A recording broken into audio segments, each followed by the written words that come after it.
Hello, friends, and welcome to the most glorious of events, the Movie Mavericks podcast. This outstanding program is hosted by two fine gentlemen, Jason and Trevor. Now make it so. MovieMavericks.com. Hey, now everybody, welcome to episode 416 of the Movie Mavericks podcast. I'm Trevor Anderson, send you over to Jason Rugard. He's got a rundown for us. On tonight's episode, we are going to be talking about the new Avatar film. Yes, it's out there. Good Fortune, starring Keanu Reeves and Seth Rogen, as well as Running Man, the reboot with Glenn Powell. Begonia, that's that new Emma Stone film. And Bad Man, which is a Sean William Scott, the Stifler man himself, is back in an action drama. Trailers on tonight's episode are going to be Wrecking Crew with Jason Momoa and Bautista, as well as the new Mummy film, the new Odyssey, and Supergirl, all of which coming out next summer. So we got a lot to talk about, and let's get right into it with the trivia. What you got for me on tonight? Trivia, all right. Name the film in which Sidney Poitier's character befriends a blind white girl. No Way Out, Lilies of the Field, A Patch of Blue, or Little Nikita. I think it's Lilies in the Field. I have no idea, so we're going to go with your pick here.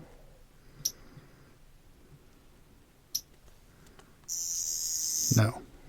Not Little Nikita. It is C, A Patch of Blue. Okay, because Nikita came out in 88. Yeah, it wasn't Little Nikita. I know that for sure. Oh, man, that was tough. I don't know about the other ones. I've never seen the other ones. I think I may have only seen Little Nikita and Shoot to Kill, which are the only Poitier films I've ever seen. Yeah. I think he did a couple with Bill Cosby back in the 70s, like comedies. I might have seen those, too. Or parts of those. Those are movies that were on early cable a lot. Kind of like Stir Crazy. Those Richard Pryor, Gene Wilder comedies were on early cable quite often. Yeah, they were. Even network television. All right, you want another one? Yeah, give me another one. All right, we got Austin Powers, International Man of Mystery. What does Dr. Evil say happens when Mr. Bigglesworth gets upset? You don't even want to know what happens then. Bad things happen. People die. Or he gets indigestion.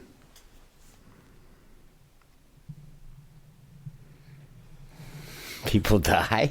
That's what I think. Yeah, I'm pretty sure it's people die. Yeah. People die. When was the last time you revisited any one of those? It's been, I don't know, 5 years maybe? Something like that, so maybe a little bit more. Fairly recently. I haven't checked them out in a while. Yeah, I watched them on Blu-ray. Do they hold up? Maybe it was before the pandemic. They're great. Okay, good. I've been on a Bond run lately. Funny as hell. Oh, those would be good if you're doing Bond, yeah. Particularly the old Sean Connery ones, which are parodies in themselves now. So I'd love to watch. At this point, they are. Even the filmmaking and stuff is like, whew, wow. It's rough. But those movies are 60 years old, too. So I know, but that's... what are you going to do? You want another one? Yeah, give me the last one for tonight. 1 for 1 so far. All right. Con man James Wood teams up with the professional fighter Louis Gossett Jr. To hustle bad guys. Bad guy Bruce Dern in this film. Yeah, go ahead, do it. Yeah, Diggstown, which I saw on a triple feature. One of the only times as a kid we were dropped off at the movies and we were there for so fucking long. We saw Diggstown, School Ties, and Rapid Fire on the same day. That's a hell of a lineup. But that's the kind of shit we would do as kids, too. It's like you just then play Street Fighter in between, fuck around, sneak back in. But all three of those in the end I like. I actually like all three of those movies to this day. Strange. I don't think there's 3 movies in the theater right now I would want to watch. Not today. Yeah, those are great home video movies. Yeah, Diggstown must have been a hit on video because I feel like everyone has seen that movie. It was everywhere, yeah. I remember every video store had it too. Yeah, it was. It you must go be to a video popular. store, they wouldn't. Yeah, up to the end of video stores, they all had Diggstown. Well, even these secondhand stores have a ton of copies, so you know. Yeah, it's not as big as like Titanic or Phantom Menace when you see hundreds of copies of VHS, but yeah, you can still find a Diggstown VHS out there floating around. easily. All right, let's get into our first movie of the night. I want to talk to you about Avatar 3, aka Avatar Fire and Ash, which has been the top movie at the box office for the last 4 weeks in a row, a feat that hasn't been done since Barbie back in the summer of 2023, so good on it for that, although the grosses on this are coming in substantially lower than The Way of Water just a couple years ago. So is this the end of the Avatar franchise? If it wasn't just the numbers of the box office and just what I saw on screen, I'd say yeah, because this movie feels tired. And for something so visually spectacular and so action-packed, to use the word tired is bizarre, but it is a trying movie. 3 hours and 20 minutes or whatever it is, 3:15, it's an exhaustive experience. And it won't let you... I felt like I was being held hostage by this movie in a lot of ways. The theater I was in was uncomfortably warm too, which didn't help the experience. By the time it was over, I was sweating through my jacket. But I saw it on IMAX, or the biggest screen available around here, which they're calling an IMAX. And it was, like I said, a beautiful thing to behold. These are magnificent images, but when you just have a collection of magnificent images and overdone CGI and characters that I could give a shit about, it's all for naught. I was reminded of the prequel series as I was watching this, where this is very close to me to episode 2, Attack of the Clones, where it's just happening before my eyes and I can recognize the artistry and the time involved in it, but I don't have any attachment to the characters on screen. It's like too much backstory. It's too much, no, let's go get him. Now he's caught. We have to rescue him. And now he's caught. I don't know what age this is made for. Is it made for young children? Because some of the themes and things that they're showing don't jive with that. But there is a moment where Jake is captured, or his avatar at least, or whatever he's become, and is brought back to Earth, or the military base where there's Earthlings, and that was captivating to me, because that little sequence, I wanted Cameron to show what he was, what are you thinking about, like what Earth is looking like, or a futuristic Earth, or an Earth that's gone through this, mining for unobtainium, or whatever the fucking point of the whole first movie was, which we've gone way past that. There's not even much talk about what the corporation wants in this. It's all military stuff, and the finale of this is a natural exit point for the series. So like seasons of television shows have, you can stop watching Avatars now. If they make more, it doesn't really matter. Shot some of 4 and 5. I mean, 4 and 5 were planned, right? I thought he shot story wise, with the main villain, the arc is complete here, and it's not like he even gets a good goodbye, for all the buildup of Quadrich and Stephen Lang here, and how interesting that character was and compelling it was even in the second one. It's dull here. The spider thing, which was hinted at before, goes nowhere. There's some interesting ideas floating around, and there's some cool sequences, but nothing to justify this length. And a lot of it had a been there, done that feeling, especially when they're recruiting these whales to go after the fishermen. We literally did this before. The guy's missing an arm because of the events of what happened last time they did this. So nothing new to see here, but a sight to behold nonetheless, just if you want to gaze at the screen. But even doing that, 3.5 hours, it's too much. Are you ever going to check this out? Do you have any interest? Because I know you did like the first two. I'll watch this eventually. I don't have a problem watching it. I just know that I like the second one, but I don't know. These are really long, and just for everything you just said, just feels like, I'd watch this, but I never cared that much about the Na'vi and all this stuff, even from the first one. I never got it that much. They're fine. They're fun to watch, but I don't know. They get a little lengthy at this point. It's a lot of exposition that they have to go through as well, and I get that, but there's too many side quests. This whole thing feels like a side quest. I cannot tell you that the characters are any better off from where they started at the beginning of the film. At least it doesn't feel like that in any sort of major way.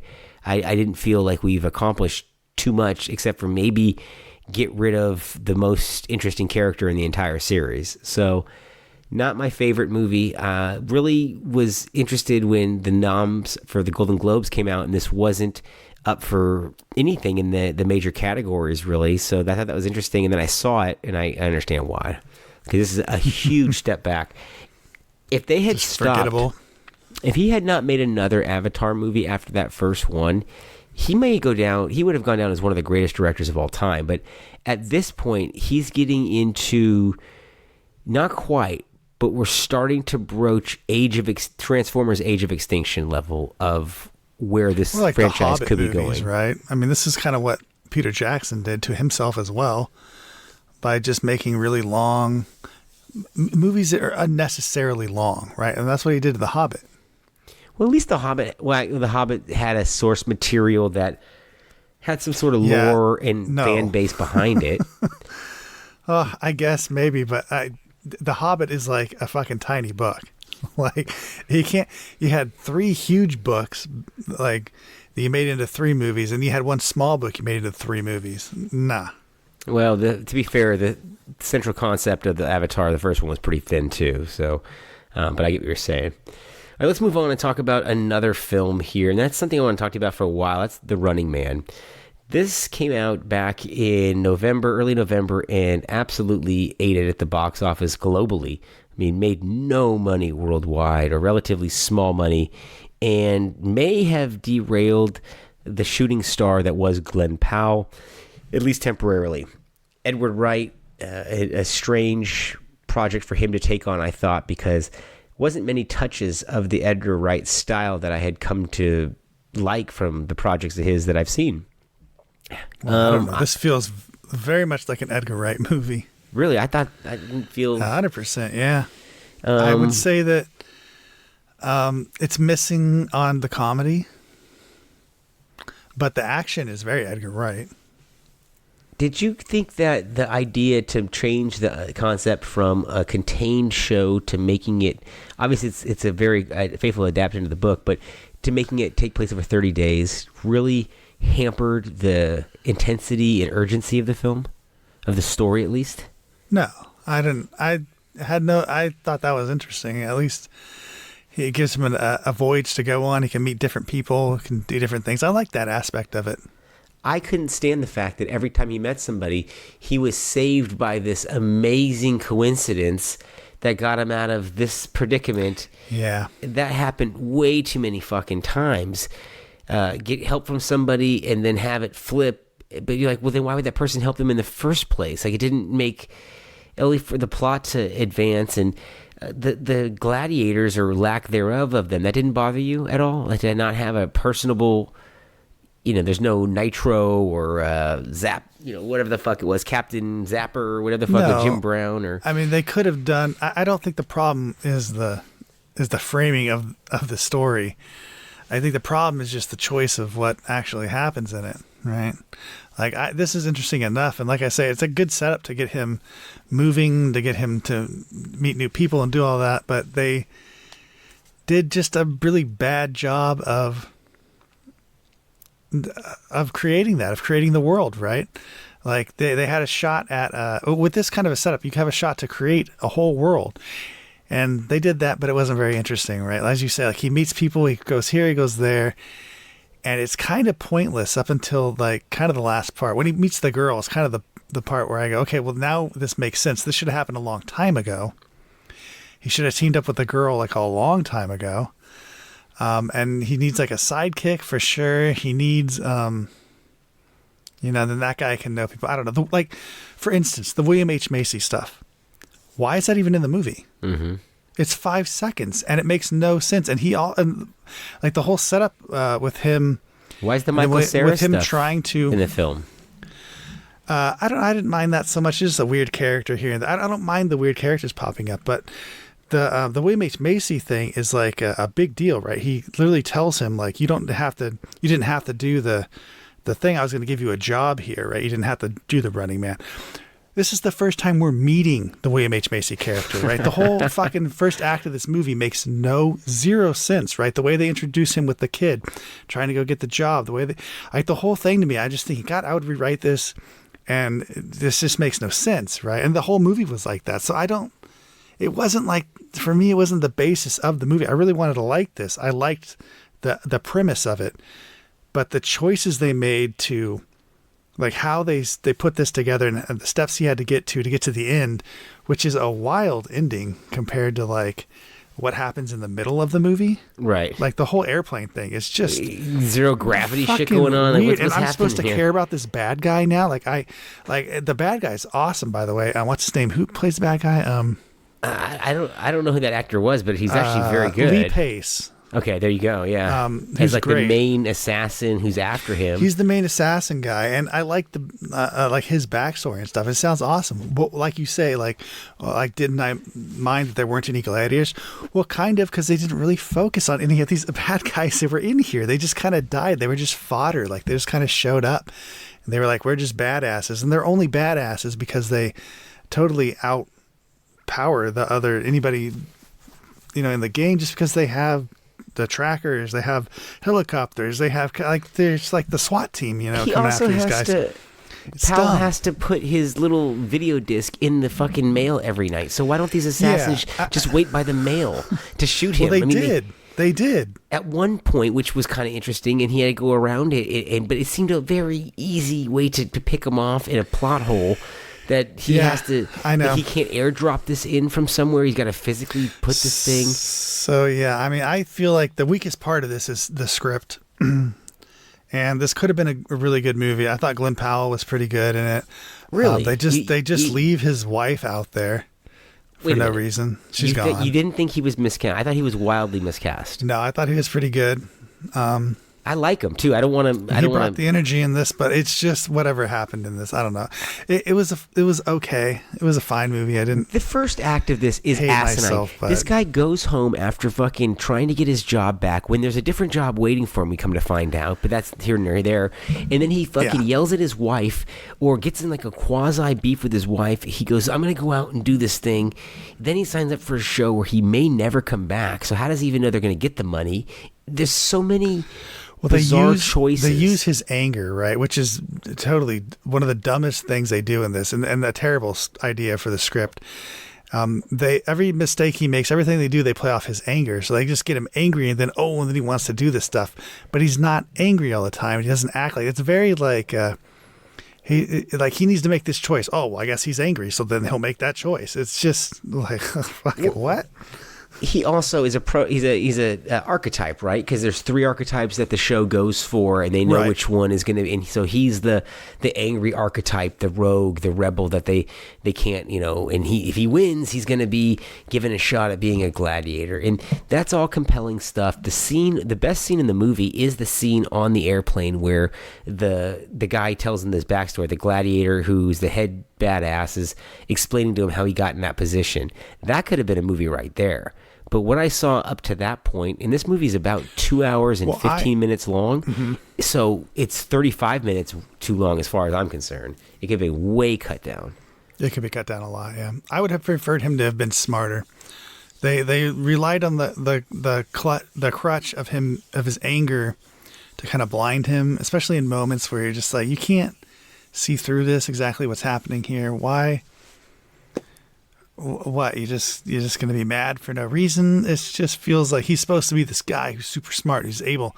He's the archetype of the guy he's the long runner, right? He's the guy that's like going to outmaneuver him for so long. But if you just get him angry, he melts down. He can't do anything.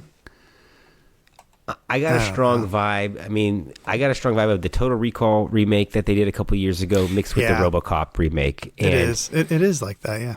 If you had to rank these, let me ask you this: where do you put this? If I give you these, you tell me how you're going to rank these movies. You get this one, the Total Recall, Colin Farrell, the Jason Momoa Conan movie, or that RoboCop redo with Joel Kinnaman. Where do you put this in that grouping?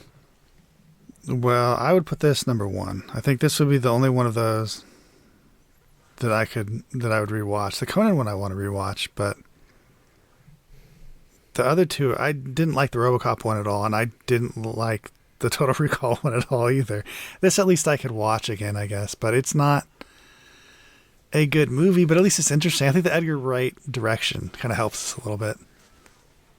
I think you like this one a little bit more than me, because I'd put the Total Recall remake above this one. And I just, once again, think that it's not necessarily, maybe just because it's a coincidence, it's all Arnold movies, but there's something to be said about his presence in these movies that made them work, and he's sorely missed in these scripts that they've done thus far. Yeah, I mean, it makes you wonder if he had some sort of, power over the script to be able to allow people to allow the directors to kind of, but it was a different time, I guess, people get to, they don't get to make movies anymore like they used to. And so this movie could have just suffered from insane studio oversight, right? To be fair. Which it sounds like, because it was part of a changing of hands, and they say it was fumbled because of, or it was at least mismarketed because of a new regime coming in who didn't give a fuck about it and didn't want it to do well, because it it usually gets happens, but credited. Yeah, that's the story. It's also an awful movie, so it doesn't really work. But yeah. Tell me about Begonia. This is something that I was interested in because I have a love-hate relationship with the Yargos film canon, and Emma Stone and Jesse Flemings too seem to be working exclusively with this guy. I didn't see The King of Kindness. I did see Poor Things, and while I was amused with the Furious Thrustings, this guy's an acquired taste. What do I got here? Is this worth my time? No. I absolutely hated Begonia. Really? This is a movie that, you want to talk about it, it's a movie that's over-directed. Like, I love a movie that feels like it's being made out of nothing. This is a movie that is made out of nothing but tries to make you think that it's some artistic, fucking amazing movie. There are shots in this. This is all cookie-cutter artistic shots, right? There's nothing new in this. But, it just slow-moving cameras. I don't know, overwhelmingly just composed, the whole thing. So yeah, I was not a fan of it. The story is also, by the time you get to the end of it, it's just fucking dumb. It is just so dumb. That's all. I don't got anything else. Well, what would you like to know? I got nothing else. I mean, it's not a good movie. The central premise is that they kidnap this lady thinking that she's an alien. And is it as odd as his others work? I mean, he's getting pretty. Oh yeah, for sure. It's it's odd. It's toned down. It doesn't get odd till the very end. Mainly because it can't give anything away, right? It's like trapped in its own. It's painted itself into a corner, so to speak. And so by the time you get to the ending, it gets super fucking weird, because all of a sudden there's just chain reactions, and it just blows, right? It's just gone. And so the whole first 3/4 of this movie is just a slow burn. And it's uninteresting, to say the least, because you only have one question, and that is she an alien or is she not an alien? And the rest of it is just, who gives a fuck, right? There's weird shit in here where the sheriff character is Jesse Plemons, used to be his babysitter, and he sexually molested him. No, whoa. And through the whole movie, they meet up, and he's like, dude, I'm sorry, I'm a different person. I would never do that. Remember back when I babysat you, and this and that. And everyone's an awful person in this. Everyone. There's not a good person. There's no one to root for. Everyone is awful. And so they set up characters like this, and so you don't care about them, but you know that things are going to go bad in this movie. You know that they are, right? There's no other ending to this. And so to so forcefully make all these characters so awful that it just doesn't matter anymore what happens to them, it's just bad. It's not good. It's not a good movie. I don't know what to say. It's poorly written. I would say Poor Things is at least interesting, has something to say. It's something that you can read into. You can make connections with characters and stuff. This movie is just nothing. It's nothing for so long. Then finally it's something, and it's just weird and not worth it. It sounds like these characters are all living inside Eddington, to be honest. Is this going to make your in worst a way, of the year? Yeah. Possibly. I don't know. I don't remember what else came out, but this is and I think this is shot on film too. It's just, this feels like I'm an artiste. Look at my movie, and he's just looking at it. And you're like, Jesus Christ, man, this is not that good. Like, you're not doing anything special here. There's nothing special is happening. Well, they've encouraged this asshole by giving him some nominations in the last couple of years, so this is what you get. Yeah, unbridled madman. I caught up with a movie that was out briefly called Good Fortune. You might not have remembered this was even in theaters because it lasted for about 2 weeks and then disappeared. This was the Aziz Ansari film with Keanu Reeves and Seth Rogen, a version of Trading Places, if you will, where the guy who is the working man who can barely get by has an angel on his side who's going to show them, I guess it's a part of A Wonderful Life too, who shows him that being a tech bro isn't all it's cracked up to be until the guy ends up liking it too much, and then they have to switch back, and the guy doesn't want to switch back. So that's your basic setup. This is a very fitfully amusing in spots movie, but it also is confused. It's all over the place. It feels like this was a first or a second draft on the script, and it was hey, we'll make it up on the scene or on the day. And it's just, it's very minor, and it's not really even worth your time because it has an odd bend against anybody that has any sort of money, and it's pro-union, which I have no problem with that, but it's very oddly inserted into the movie and into the story where you're like, why is this in here? And why is the guy who has the big house the asshole just because he has the big house? Like, Trading Places at least did something with that concept. This took that concept nowhere new, and in introducing an angel who is a bit of a ne'er-do-well himself is nothing that we haven't seen. It's like Wim Wenders on Light. It's just not interesting. So nothing about this to recommend. I hate to be so negative on tonight's show, but this is actually, to me, the most disappointing of the movies I saw, because even though I didn't expect much from it, it really failed to deliver with the great cast that it had. I mean, when you have Rogen, Ansari, and Reeves, and you can't really even generate a decent story to hold my attention for 90 minutes, Keke Palmer's in it as well. It felt very safe and almost, after, I hate to say it, but after the problems that Ansari had with the canceling and his last project getting shut down, this felt like he was towing a line just to get it made. Do you know that it's a very safe project? Yeah. It says the right things. I saw a little bit of this movie, I should say. And it definitely felt like that. Like, especially the union stuff. I saw some of that union talk stuff. And it was like, what the fuck? Why is this in here? What is the point of this? Well, and Seth Rogen, like I said, is the douchebag for no more than just being the tech bro, for having the money. I mean, he might be, what's the worst he's doing is using the things that he acquired. I didn't find enough for me to be rooting against him, to where when the tables turned, it wasn't funny. I kind of felt bad for him. Yeah, it's a little basic in its approach of like right and wrong and morality, as far as what I can see. People get up on pedestals and say, this is my morality, this is what I think. We should help the little guy, this and all these little things, but they don't show you enough of they don't want to get into the messiness of it all. I mean, something like Brewster's Millions is deeper than Good Fortune. So. Yeah.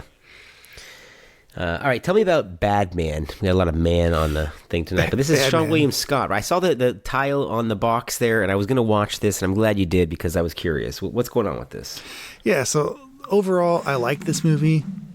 This is a straight to streaming movie. It feels like it. It is a small little movie, but this movie's about a small town. They have a meth epidemic. Ethan Suplee is this main bad guy in this town, and you have a sheriff's office, and the one of the deputies there is trying to be sheriff, I guess. His dad or whatever is old, and he's trying to be sheriff, but he's an idiot, and he has his best friend who is also a deputy there is an idiot. They're all idiots. They can't do anything. And so Sean William Scott rolls into town. He's this undercover cop who's just a fucking badass and crazy. and does all this shit. He's out there to get like Ethan Suplee, right? He's out there to stop this meth epidemic in this small town, and he takes along the this deputy guy.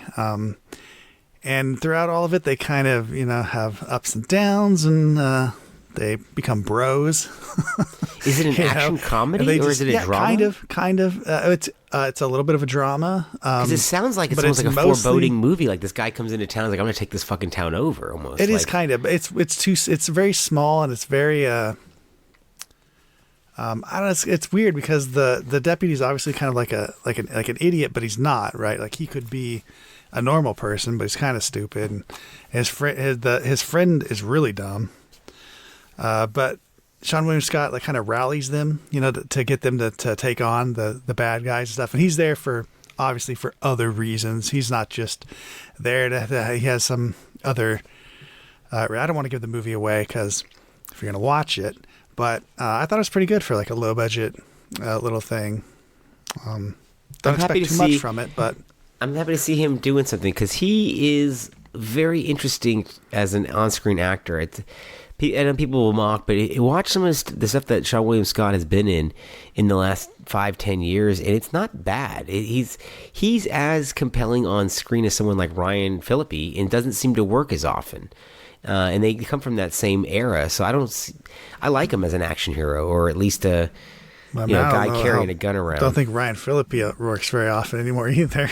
Well, I mean, they tried to push him, on Shooter and a couple of these franchises on straight to video. He's got a couple little action movies he's done, but I've always liked Sean William Scott. I invite his presence. When I saw the tile on this, and I was like, I'm gonna fucking watch that, and it sounds like I should now. So you are recommending this? I would recommend it, but just be aware. This is a rental level movie.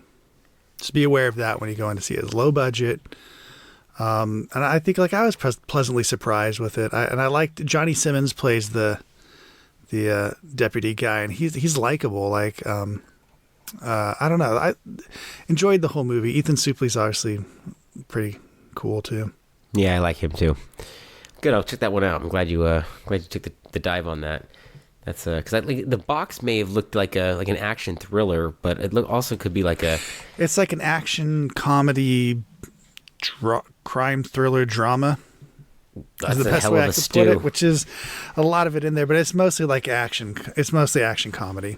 I think the only genre they're missing is musical at that point. Yeah. Well, yeah. All right, let's talk about trailers because we got some doozies on tonight's show. Let's talk about the biggest one on the show here, the one that had the most views, at least on so far on the net here on YouTube, was Supergirl.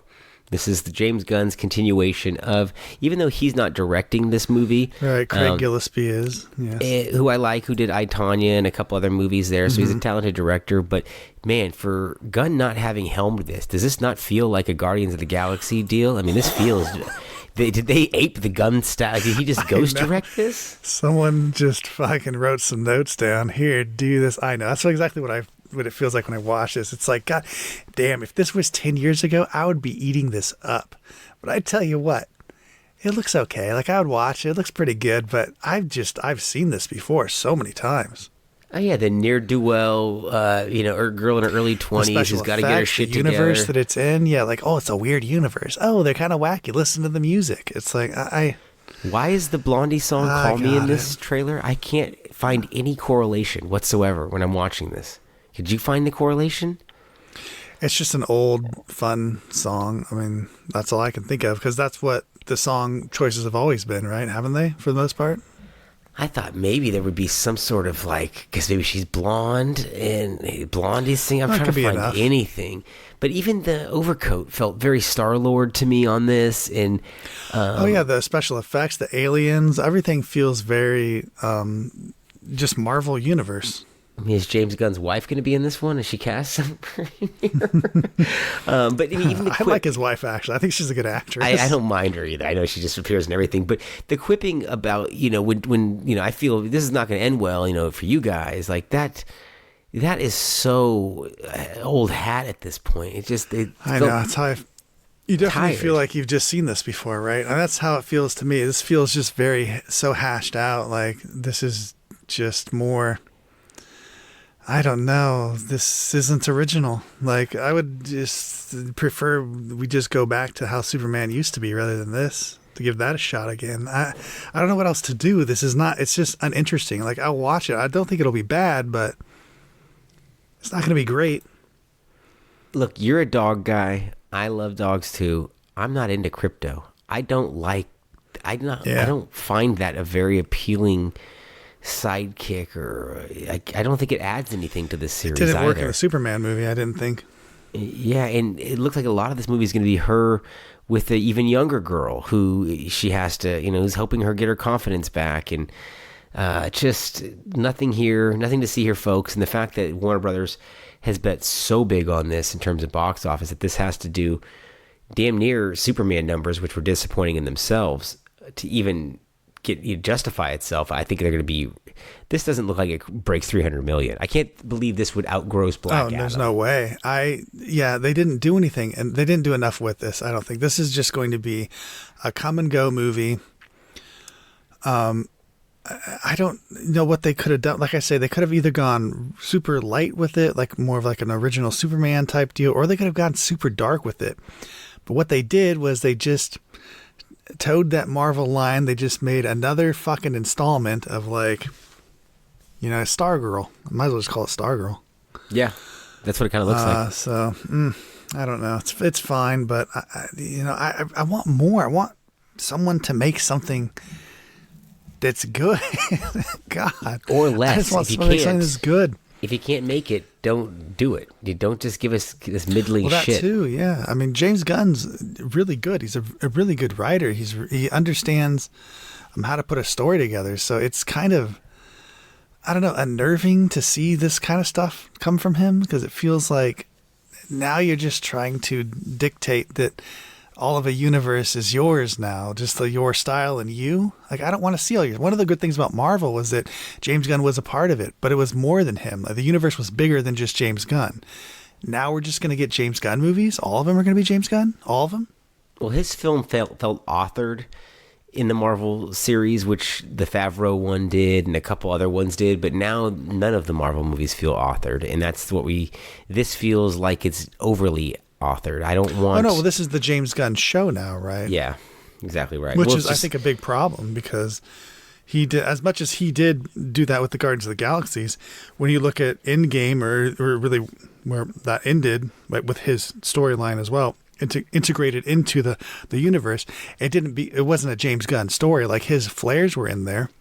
He definitely they carried over some of that from the Guardians of the Galaxy, but it still felt like a normal movie. Now I'm not getting nothing normal out of this. I'm not going to get any of that Favreau. Like, Favreau is pretty fucking good. Can I just get, like, I don't know, something less, I guess, pretentious? It feels pretentious. It just does. I think this is where we are headed with this. The whole Clayface is next after this, and we'll see how far this goes. I can only imagine is going to be almost exactly the same tone as this, right? I've got to say, even just off the one movie, I'm preferring the Snyderverse over this thus far. That's tough to say. Yeah, me too, a little bit, just because it feels more grounded. Like, these just feel too wacky.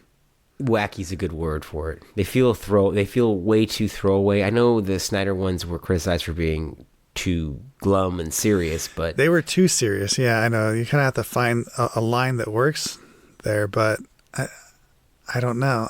Superman just shouldn't be. That was a good thing about the Superman James Gunn did, was it was lighter.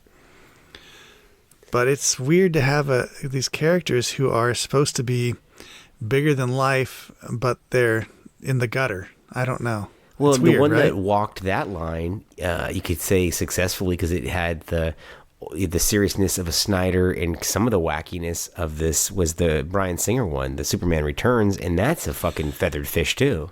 I know. I like that movie, but I also hate that movie. There you go. So, I mean, I agree. That's what I'm saying. I would like to go back to give that another try, but we kind of already tried it, and it didn't really work. So I don't know what you do with this now, but we need, more than ever, Hollywood needs fresh voices. And I don't mean, You know, I mean, find people who are making things that are interesting and bring them into the fold. You know, don't go out and search for a particular this, that, or the other and create it, you know, and try to build something like that. There has to be someone making something interesting, right? Or is there no one making anything anymore at all? Well, I hear Joss Whedon's free, so give him a call. Bring him back and all. Bring him in. Bring Luc Besson in. Let's have fucking Luc Besson. Let's give him a crack at the DC, man. He would knock this shit out. Well, so would John McTiernan. You really want to start talking about hell stuff. yeah. Let's do it. You want to start bringing back, let's get Brett Ratner on this. Let's see what we could do here one way or another. Let's get all the guys. And everyone who has been canceled and everyone who has problematic issues, if we could bring them back. Yeah. Through this DC universe, we could have a hell of an interesting situation. That's when you'd have the rogues gallery of not only characters, but filmmakers too. Let's move on and talk about Nolan's The Odyssey. That's a 90-second trailer you saw. I saw it as well. I do have to say that I did see the extended 6-minute trailer on the front of Avatar at the IMAX screening that I went to. Oh my God. There's a 6-minute trailer. It's actually a sequence. It's the Trojan horse being presented to the Trojans and, you know, it being accepted. And then them coming out of it and wreaking havoc. And I do have to say that is, especially on the IMAX, that was intense, beautifully done, excellently edited. The sense of scope on you got a little bit of it in this trailer here, but the size of this film is fucking overwhelming. It could be a disaster. I don't know. But to me, this is the most anticipated movie of next year. I cannot wait to see this movie. What do you think? Yeah, I've been yearning for a good Sword and Sandals movie. Mm-hmm. Yearning. I agree. So yeah, this it definitely hits in all the right spots. I really want to see that 6-minute extended trailer now. There's a 6-minute trailer. It's not really a trailer; it's a sequence. It's literally just a scene. Yeah, but it's fucking fantastic. I'm sure it's out here somewhere. I'll have to find that. But yeah, I love the story of the Odyssey. You know, I love the Iliad as well. So I'm down for this. Like, I've been waiting for it for a while. I've been worried about it. This looks pretty good. But again, this doesn't, I mean, maybe thankfully, it doesn't really give you too much insight into what,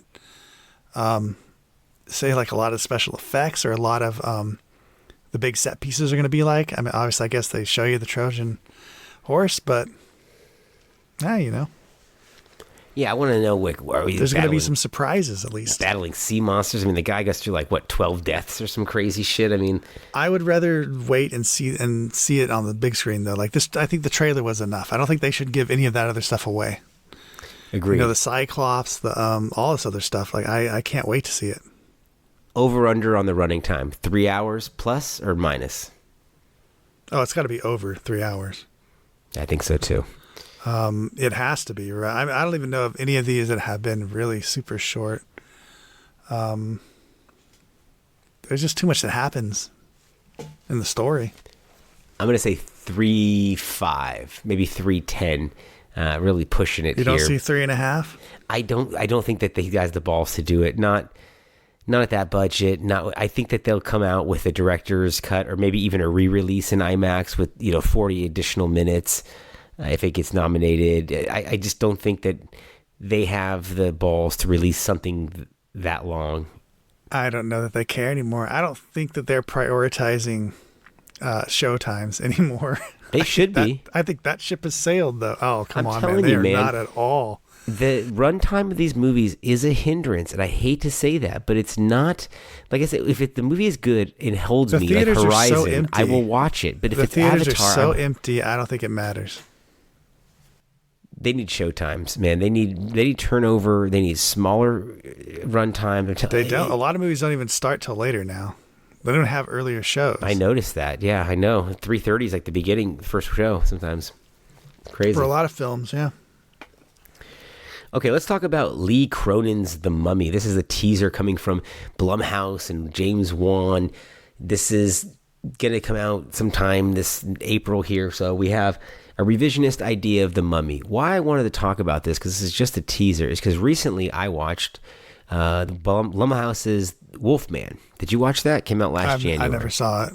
Yeah, well, I let me tell you, it's one of the worst fucking movies, not only this year, of any year ever. It's the dumbest fucking idea for a Wolfman. It's got maybe one cool scene in it. It's almost laughable in its illogical choices that characters make if it wasn't so fucking dull and long.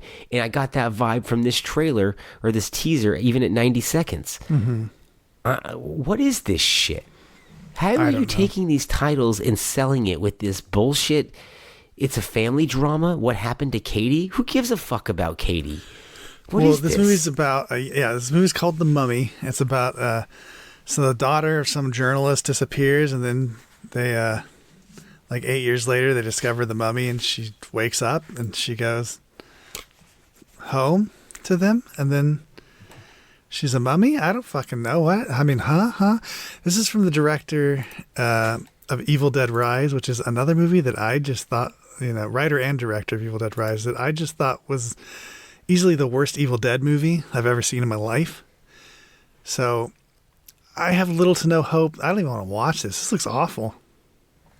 It really does. And putting his name above it isn't anything new. I mean, they had fucking Russell McCullough's The Mummy, the Tales from the Mummy a couple years back. Remember that? Straight to DVD with Dude, Louis everyone's Gossett name Jr. who's been on The Mummy has not worked out.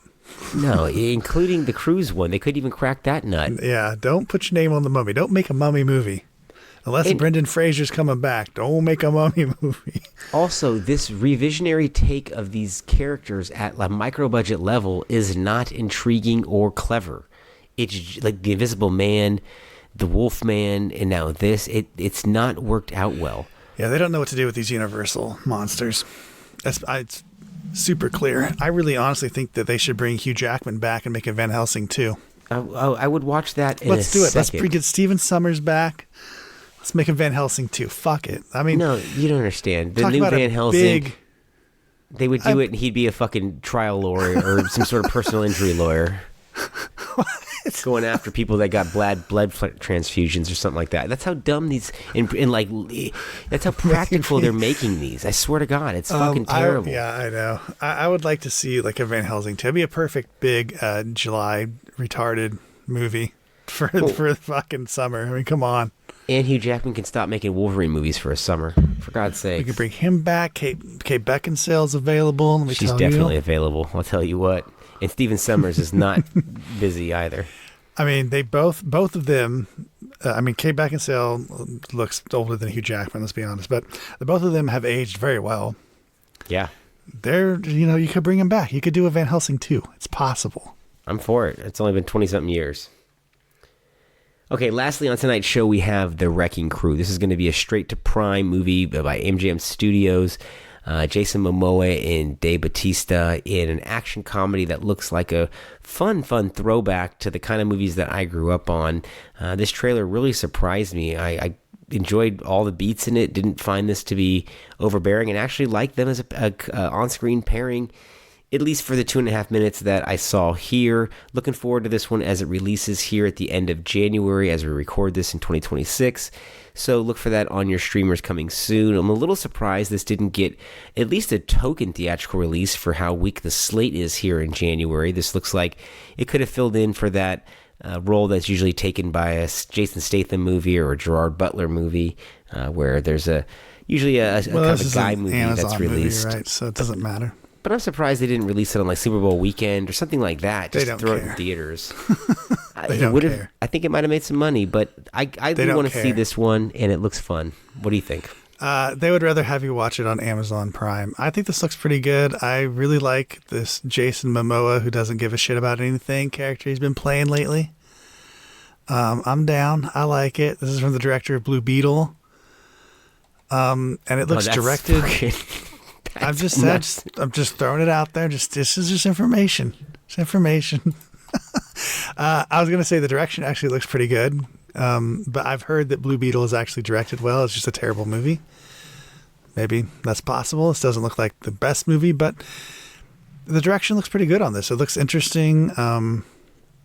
Pretty standard action movie. I think it should be good. A good watch, I think.